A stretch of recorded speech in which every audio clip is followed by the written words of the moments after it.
Hi, I'm Momo Money. Small coins can still make big choices, so let's learn money one calm step at a time. Stop scrolling if you have ever wanted Cursor to make a real 3D scene for you. In the next 7 minutes, we are going from a blank Blender file to a finished kawaii character scene. The wild part is that most of the work will happen through natural language inside Cursor. The Blender MCP is the bridge that lets the agent touch the scene instead of only talking about it. Watch the loop, because this is the part that makes the workflow feel different. First, I give Cursor a clear brief while Blender is open and connected. Notice the setup. The agent is on the left and the Blender viewport is on the right. That matters because we are not asking for a theoretical plan. We are asking Cursor to operate inside the actual scene. The default cube is still there, the file is simple, and that is exactly where I want to start. I am not trying to impress the model with a huge prompt. I am giving it a clean target, then letting the first operation tell me whether the connection is healthy. You can also see why I keep Blender visible during the prompt. The whole point is to judge the result in the actual workspace, not after the fact. A good 3D prompt starts with the object, the style, and the constraints. Here, the object is a cute coin character, not just something cute. The style is soft, rounded, toy-like, and friendly. The constraints keep the model simple enough for Cursor to build cleanly.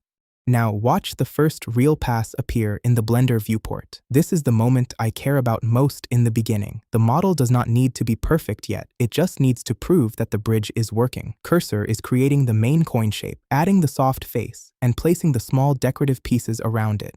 I am watching for basic readability here. Can I tell what the character is? Does the shape feel friendly? Does the style match the prompt? If the answer is mostly yes, I do not restart. I refine. That is important because beginners often throw away a useful first pass too early. A rough pass gives you something concrete to react to. Now I can point at the eyes, the cheeks, the accessories, and the overall silhouette. That is much easier than trying to imagine every detail before Blender has anything on screen. By the end of this cut, the character is already readable as a warm little coin mascot. It has a face, a base, simple side elements, and enough personality to continue. So the next move is not a new concept. The next move is polishing the same concept. The first pass is not supposed to be perfect. It only needs to prove that Cursor can create geometry, assign materials, and update the live file. After that, the job becomes less about prompting harder and more about looking carefully. I change one layer at a time so the character improves without drifting away from the brief. This is where the face, proportions, and little supporting shapes start to feel intentional. Instead of saying, make it better, I look at what is actually on screen. The coin needs a clearer expression. The side elements need to support the character instead of distracting from it. The camera needs to frame the subject more clearly. That is the difference between prompting and directing. Prompting is throwing words at the model.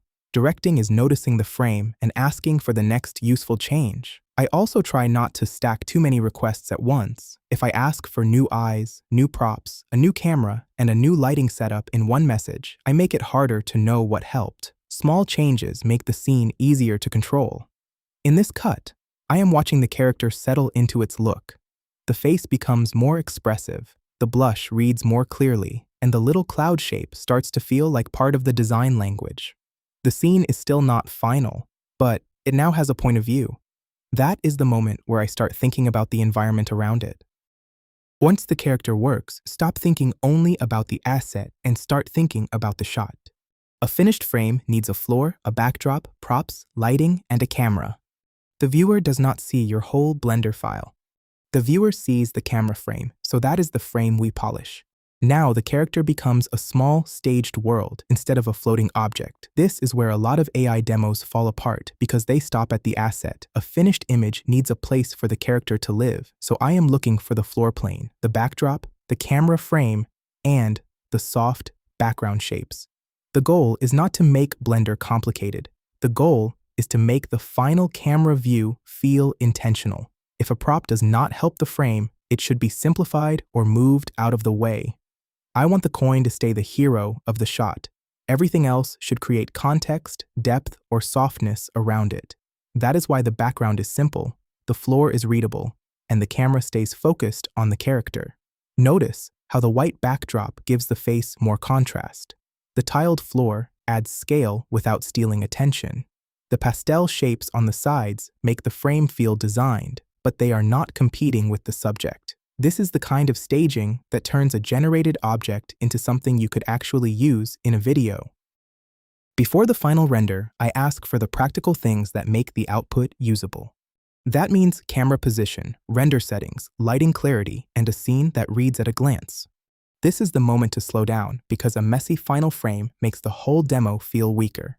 So I check the shot one more time before calling it done. Here is the final scene. Hi, I'm Momo Money. Small coins can still make big choices, so let's learn money one calm step at a time. The workflow is simple. Describe the shot, let cursor operate Blender, inspect the result, and refine. The human part is still taste, direction, and knowing what to ask for next. If you try this, keep your first prompt narrow and make the scene better in layers. Subscribe if you want more practical AI creative workflows like this. In the next one, we will push this from a still 3D scene into a full motion graphic.